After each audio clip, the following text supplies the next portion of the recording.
All right. Well, hey, welcome back to another episode of Seasoned Conversations with SALT. Again, I'm Jeff Burns, partner with KPMG. Today, I'm joined by Aaron Shafer, a managing director out of New York in our financial services practice. Aaron, welcome to the show. Thanks for having me, Jeff. Yeah, no, I appreciate you jumping on. And, you and I were talking, and we're going to kind of twist this a little bit from some of our prior episodes, and we're going to go straight technical on this, which I think is great because the topic that we're covering is extremely important. And we want to make sure we dive into this a little bit. So, Aaron, where I'm going to start is what we wanted to cover was the New York pass-through entity tax, or PTET. And, we're hearing a number of other states have also instituted PTETs. Can you walk me through what is a PTET and how does it work? Sure.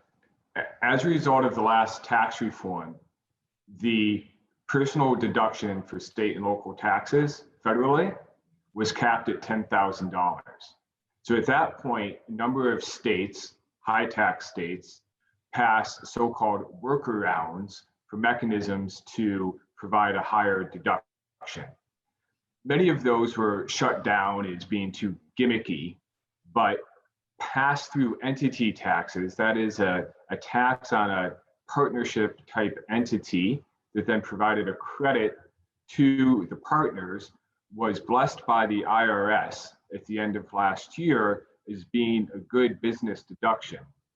So the entity gets a deduction, lowering the federal taxable income going out to the partner, and that is a workaround for the $10,000 cap on the personal income taxes.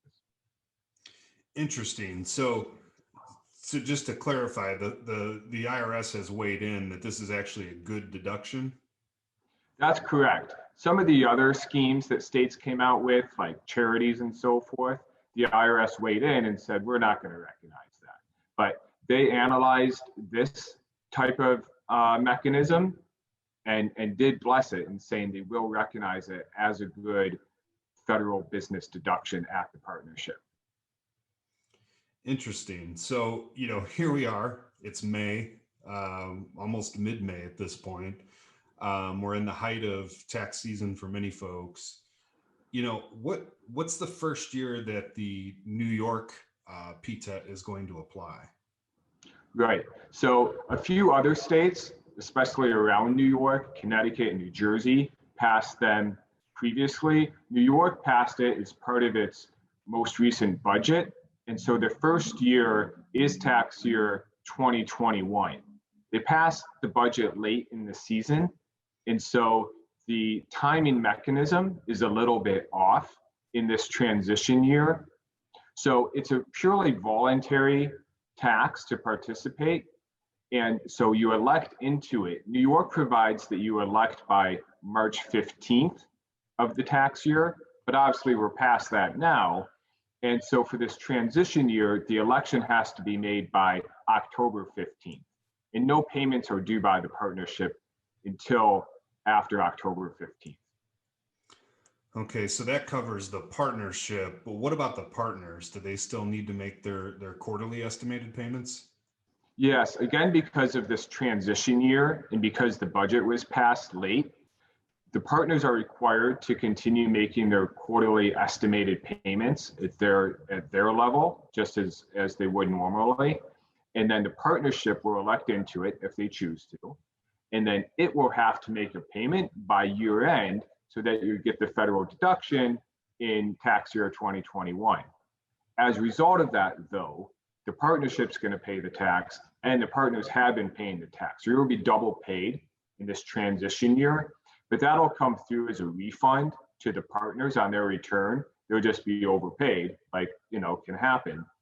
Going forward, when the partnership elects on March 15th to participate, the expectation is that will alleviate the partners from having to make estimated payments at their level, because then the partnership will be required to make the quarterly estimated payment. So you have a bit of a transition year issue with some double payments, but it'll come through on the refund. Interesting. So, the we see this happen sometimes when you have transition periods for tax. So I appreciate you walking through. That's a bit of process that I think a lot of individuals and the partnership itself need to be aware of. You hit on it a little bit, but maybe talk about, we talked about the process, we've talked about what's been implemented. How's the tax actually calculated associated with this? Right. So it functions just like withholding credits that partnerships and partners are probably used to. That is, tax payment is made at the partnership level, they pass up a credit that then the individual partner applies at their level. So the way the tax is calculated for New York State residents who pay tax to the state of New York based on simply being a resident of the state, and they're taxed on all of their income, the tax base for New York State resident partners is all of the income they get out of the partnership. There's no distinction between New York State source income or any of that. For non-resident partners, it is the New York State source income based on the apportionment applied at the partnership. So as a non-resident, you're used to getting your New York State K-1, which reflects your New York State source income that you'd be liable to pay for as a non-resident. So for those non-residents, same thing, that goes into the tax base of the partnership. For residents, it's all of their income. You sum that up for each partner, and you can't pick and choose. If the partnership elects, all the partners are in. It's not like a composite where you can select who's in and who's out. So you sum that up, and then the partnership pays tax on that with the graduated rates under the New York State personal income tax.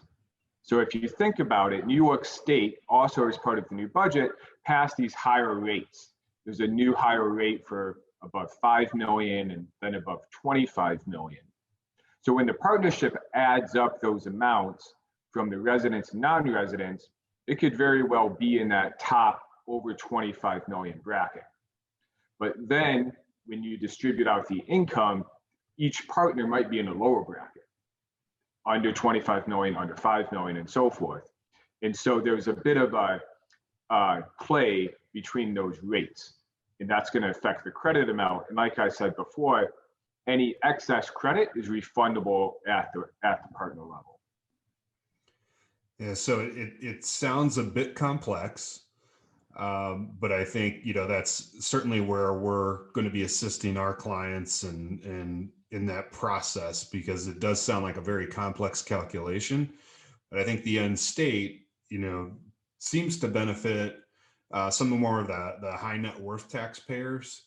And as I think about that calculation, I think about the mechanism to provide for the credits.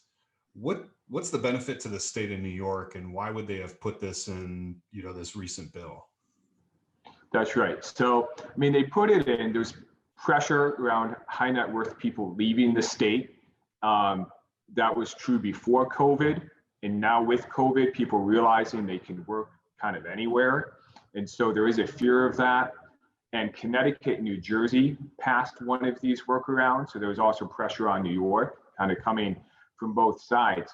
And so the benefit to the taxpayer is on this federal deduction. And states have figured out that they can actually get more tax dollars paid to the state, which taxpayers are willing to pay because there's still a net benefit from that big federal deduction. So what New York does is you have to pay tax on the credit.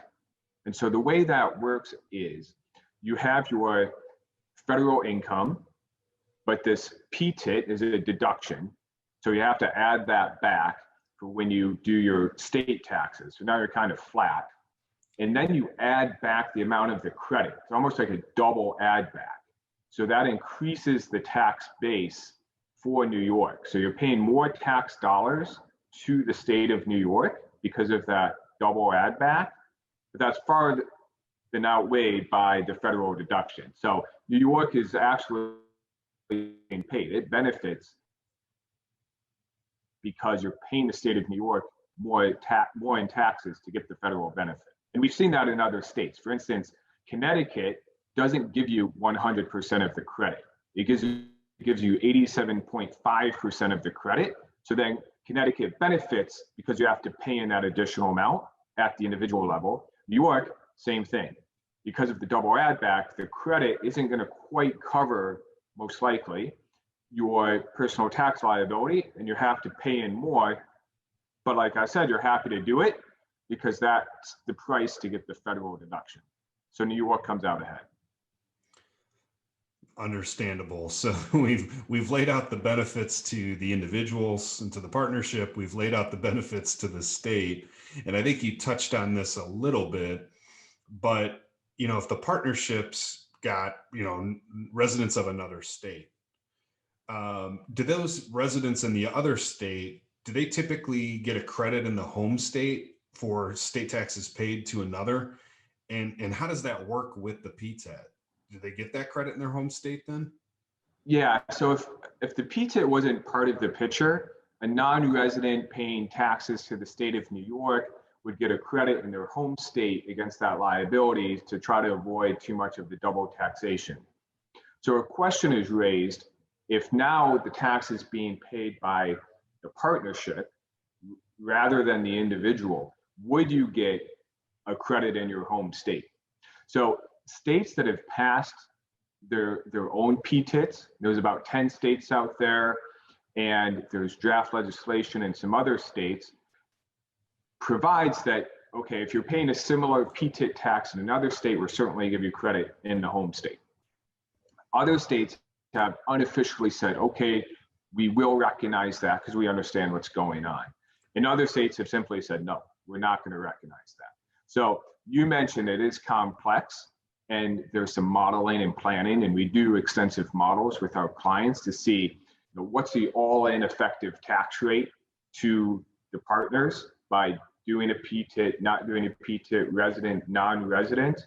And so if they don't get that home state credit, that goes into the model, and you might have the interests are in alignment between the resident partners who want to do it, non-resident partners might not benefit them, and so they don't want to be involved. And then then there's a bit of a conflict. Right. Yeah, that's interesting. And I guess one thing just to touch on when you say there's a bit of a conflict, and I know you'd mentioned earlier that it's almost an all-in concept. Mm-hmm. Are we so using those calculations, is that part of the process to then say we have to get collective agreement on this between resident and non-resident partners? Yeah, so you really do. You want to model it out because you don't want to inadvertently put someone in a worse tax position when you're actually trying to benefit them. So the New York legislation, it's kind of the latest out of the gate. So it's looked at the other states and kind of improved upon them. So it's quite flexible in the way you're able to use it. And so you can create, let's say you have your partnership with your mix of partners. You can create a partnership above that for your, let's say your New York State resident partners, put them all in there. This partnership would then just flow up the income to that, and then that partnership can make the PTET election. And so then it would be isolated just to the New York State resident partners to avoid this issue of other partners and maybe not being able to get the credit in their home state or whatever their personal income tax situation may be, when we model it out. So you can create, let's say, sleeves of partnerships for who wants to participate and who doesn't. Interesting. Yeah, and I think that makes sense, and it's something that a lot of our clients should be considering as we think about what are the impacts of the PTET. So as we round this conversation out, I'll ask you one final question. Is there anything that you'd want to leave everyone here with as we round out the conversation on New York and some of the other states we've talked about with respect to PTETs? Right. So the way the tax is calculated and what allows a partnership to do a PTET. So other states, looking at Connecticut right next door, you're required to be engaged in a trade or business in Connecticut or have Connecticut state source income. New York doesn't require that. And that's what I mentioned. New York has a lot more flexibility. You can just be a partnership, and all you're required to have in New York is a partner subject to the personal income tax. So that's an individual, trust, or estate. If you have a partnership partner or corporate partner, you're not disqualified. You just don't calculate tax on those partners. So Connecticut, you have to be involved in a trade or business, and it's limited to Connecticut state source income. So like I said, for New York, the non-residents is the New York state source income. Connecticut, it's the state source income, whether you're a resident or not. So if you think about it, if you're a Connecticut resident and you pay tax on all of your income, you only get the benefit of the PTET to the extent the partnership has Connecticut state source income, which might be significantly less than your entire income. Right. So then what's the benefit of going through this whole exercise? So that's where New York looked at that and said, we're going to try to be as flexible as possible. So New York provides that flexibility with an eye towards the partners need to determine their federal deduction eligibility. Other states said, okay, we're going to be pretty strict to try to really fall in line with what we think would qualify for a federal deduction. And New York seems to have the attitude, we'll be really flexible. You will be able to do this PTET, whether you qualify for a federal deduction under a good business expense for a partnership that isn't involved in a trade or business, that's up to the partnership to figure out. But New York provides that flexibility. And this is still a new area. Yeah. And so, as I said, the IRS came out with that notice at the end of last year. So how it's applied is still an open issue. And further regulation and guidance should be forthcoming. Perfect. Well, Aaron, this was extremely helpful. Clearly, you have a lot of knowledge on the topic. And, I think it's very clear there's a lot of complexities around it, but some opportunities to help our clients with thoughts around how you handle residents versus non-residents and the application therein. So, Aaron, I appreciate your time today. Thank you for joining me on another episode of Seasoned Conversations with SALT, and we'll look forward to talking with you soon. Thanks, Jeff. Thank you.